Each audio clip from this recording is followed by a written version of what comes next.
ნანა ჯანელიძის რამდენიმე საერთაშორისო კინოფესტივალზე გამარჯვებული ბიოგრაფიული ოდისეა ნეტავი იქ თეატრი არის ნიუ-იორკის და ფილადელფიის შემდეგ ამერიკის დედაქალაქს ეწვია. აი, მოვედი. მე არტისტი ვარ. კახი კავსაძე. ხატრულ დოკუმენტური ფილმი კახი კავსაძის ოჯახის თავს გადამხდარ რამდენიმე ეპიზოდზეა აგებული. ოჯახის, რომლის თითოეულ თაობაზე ჩვენი ქვეყნის უახლესი ისტორიის თითქმის ყველა მთავარი მოვლენა აისახა. ფილმის ერთ-ერთი პერსონაჟია დათაშკა კავსაძე, ქართველი შინდლერი, როგორც მასზე ერთმა ამერიკელმა მაყურებელმა თქვა. დათაშკას ნაცისტებისგან უამრავი თანამოქალაქე უხსნია თურმე. ჩვენ კი მის შესახებ ნანა ჯანელიძის ფილმის შექმნამდე არაფერი გვსმენოდა. და მამა ჩემი სხვა ემიგრანტებთან ერთად საკონცენტრაციო ბანაკში შედიოდა და იძახოდა.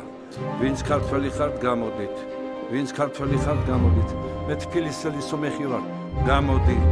მე რუსი ვარ. კლეხანოვზე ვცხოვრობ. გამოდი, გამოდი. მე აზერბაიჯანელი ვარ. ბოლნისიდან. გამოდი, გამოდი. მე ებრაელი ვარ, ქუთაისელი. გამოდი, გამოდი, გამოდი, გამოდი. არც ის გაგვეგო თუ როგორ ცდილობდა კახი 9 აპრილს საბჭოთა ფუნქციონირების მიერ სასიკვდილოდ განწირული მომიტინგეების გადარჩენას.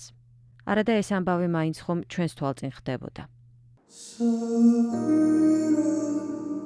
კახის და ბელას ლეგენდარული ურთიერთობაც სულ სხვა თვალით დავინახეთ. როგორც ჩანს, მასზე მშობლების ტრაგიკული სიყვარულის და გასაოცარი ერთგულების ისტორიამაც იმოქმედა. ძალიან დიდი მადლობა მინდა მოუხადო ქალბატონ ნანა ჯანელიძეს ასეთი ფილმის შექმნისთვის, რადგან მან მოგვიყვა ეს ისტორია, უნიკალური ისტორია. The movie was extraordinary. ექსტრაორდინარული ფილმია. შეიძლება ჯადოსნობით. იმდენად ძალდაუტანებლად შევყავართ საკმაოდ რთულ ეპოქალურ მოვლენებში, რომ ყველაფერს ძალზე ემოციურად გადმოგვცემს. საინტერესო დინამიკა აქვს, რომელიც მოგონებების გულახდილ გადმოცემაში იკვეთება.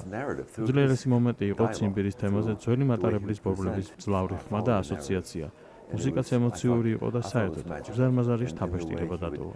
ფილმი დღეს მე მეორე თუ მესამედ ჯერაც ვნახე და ძალიან მომეწონა. ეს ფილმი იყო მართლაც ყველა ასაკისათვის მისაღები, არა მხოლოდ ჩემი თაობის და ჩემზე უფროსი თაობის, არამედ პატარა ბავშვებისთვისაც კი, თინეიჯერებისთვისაც კი, რომლებმაც სრულიად არ იციან რა იყო ეს მეორე მსოფლიო ომი, რა იყო კომუნისტური წყობა.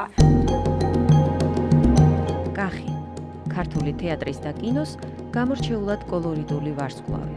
რამდენიმე თაობისთვის ეს ერთ-ერთი ყველაზე საყვარელი და დიდი მსახიობი ფილმში საკუთარ კერპებზე, სათაყვანებელ მსახიობებზე გვიყვება. აკაკი ხორავა და აკაკი ვასაძე თეატრიდან რომ გაუშვიათ, ხორავას თამაში შეუწყვეტია. ვასაძე თურმე თეატრიდან თეატრში გადადიოდა. ხორავასთვის უთქვამს, ქუჩაში გავშლი ხალიჩას და მაინც ვითამაშებო. სიკვდილის წინ იკითხა თურმე. ნეტავი იქ თეატრი არის. ნეტავი იქ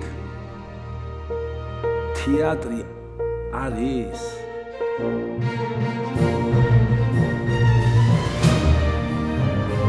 არის. არის. სხვანაირად არ შეიძლება. თეატრიც არის, სიყვარულიც არის. სიძულვილი თუ არის, ალბათ ნაკლებად არის. შეიძლება არც არის. იმიტომ რომ უკან დაბრუნებული კაცი მე არ მინახია, ვინც წავიდა და წავიდა. ერთხელ ჩამოისეირნება. არა, ბატონო, გამოხედვა არ უნდა. წავიდა და წავიდა. ნოემბერში მსახიობი კიდევ ერთხელ გააკვირვებს ქართველ მაყურებელს. ვაშინგტონის სინეტიკის თეატრთან ერთად ის რუსთაველის სცენაზე სტუმარ მასპინძელში ინგლისურად ითამაშებს. ამბობს, რომ ძალიან ნერვიულობს.